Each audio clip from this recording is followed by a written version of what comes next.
Samad is a very, very unique word, not just in its occurrence in the Quran, but also in its meaning. A Samad covers a lot of different meanings that are not necessarily possible to translate within one word in English. A Samad has to do with being eternal, being the one whom everybody relies on, being the one that is self-sufficient. So there's this idea of everything returning to Allah for aid and assistance and sustenance, and Allah not needing anything else or anyone else. It also has connotations of sort of like a leader, this eternal character. So all of this is here in as-Samad. Some people translate it as the absolute, some people translate it as the self-sufficient master. When we realize that Allah subhanahu wa ta'ala is the ultimate authority and the eternal and the one of whom everyone depends, we have to realize that everything happens by the will of Allah subhanahu wa ta'ala, and Allah subhanahu wa ta'ala has the ultimate power. Sometimes we get spooked by not knowing the how. We know what we want to do,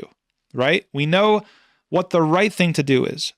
We know the issue. We know we want to support Palestine and end the Israeli occupation of Palestine, but we don't necessarily know how.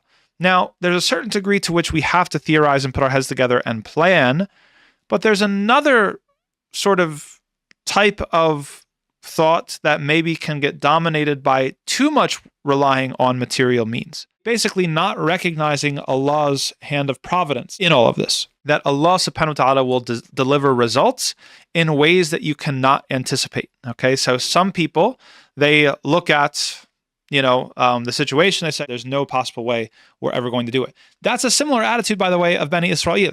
When Bani Israel was led out of Egypt by Musa alayhi salam and was led to the gates of Palestine and then were promised it, all they had to do was go in and fight and take the means, and they were promised that they would win. And what was their reaction? No, anta wa rabbuka. You and your Lord go and fight. We would rather stay home. This is an attitude that demonstrates a lack of awareness of who Allah subhanahu wa ta'ala is. And it is, if you have a lack of awareness of who Allah subhanahu wa ta'ala is, you will have a lack of reliance upon Allah subhanahu wa ta'ala. So sometimes we don't have to figure out every single thing. Sometimes we have to just worry about knowing what the first step is. We know that we need to be righteous, we need to fear Allah alone, and we know what the first step is, and we take the first step, Allah will open doors in ways that we can't even perceive. You could also notice this in the attitude of Musa alayhi salam, in the story that as it's told in the Quran, where he is given his prophetic mission. At first, he demonstrates not unwillingness, but skepticism, right? He's finding all these sorts of reasons why it can't work. Now, by the end of the story, he has seen Allah's providence and Allah's sustenance and Allah's support and aid so much that when his back is up against the wall, or literally against the Red Sea, and the forces of Fir'aun are coming and his people are freaking out. They're saying, oh no, we are mudrakun, they're going to catch us. Musa alayhi salam says, no, my Lord will guide us and will guide me. And that is the type of reliance that we're looking for. So sometimes we have to realize that we have to trust in Allah, and meditating upon Allah's name, as-Samad, will help us develop that realization and also develop that reliance.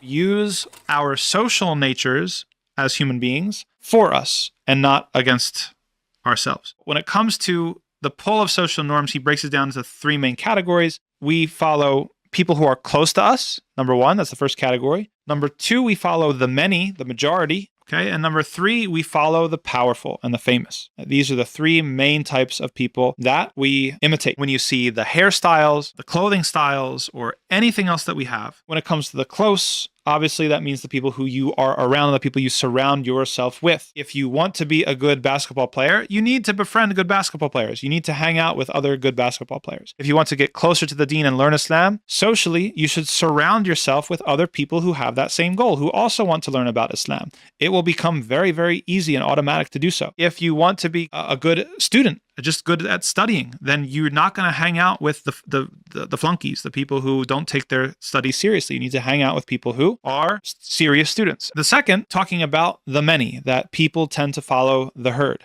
And so you have to recognize that when you're trying to construct a habit, that the habits that go with what society is already doing are way easier to establish than habits that cut across the grain. For example, there was a very, very distinctive time in American fashion where beards for men became very popular.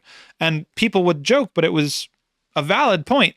that now that the kuffar are growing out their beards, this is the perfect time, brother, you should grow out your beard too. Now, obviously, the hope is that the beard stays no matter what, but just to get your foot in the door, this is a good opportunity to take advantage of. If dressing modestly becomes the next big thing in American society, then the sisters who are struggling with hijab or struggling with dressing modestly, here's your chance. Now's your entry point to start doing that habit, and hopefully then the habit will stick to the point where then no matter which way society goes, it'll be easier for you as well.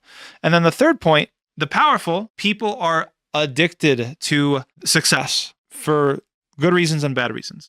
There's an assumption there, and it's an assumption that Allah refutes in the Quran, that the people who are successful deserved it. We're taught in Surah Al-Qasas the story of Qarun, who was the most successful person for Bani Israel, and yet it was because he was a sellout. Unfortunately, the situation is that most people, they follow celebrity. Most people, they follow and imitate powerful people. Why do all the soccer players or the football players get imitated? Because they are seen as successful. I'm very critical of sort of how sports is so monetized in our society and the role it plays in our society. However, there are really interesting parallels to the discipline and the habits that professional athletes have to have with being a good Muslim. And so sometimes you can enter that door. You can say, well, I wonder how my favorite athlete approaches their day. What does their regimen look like? How do they balance their various commitments? Like, you can use that for you. Befriend somebody or spend more time with somebody who is good at the thing that you want to be good at, or who has already the habit or the quality that you want to have. If you want to be a person of the Quran this coming week, you need to spend some time, more time than you normally would,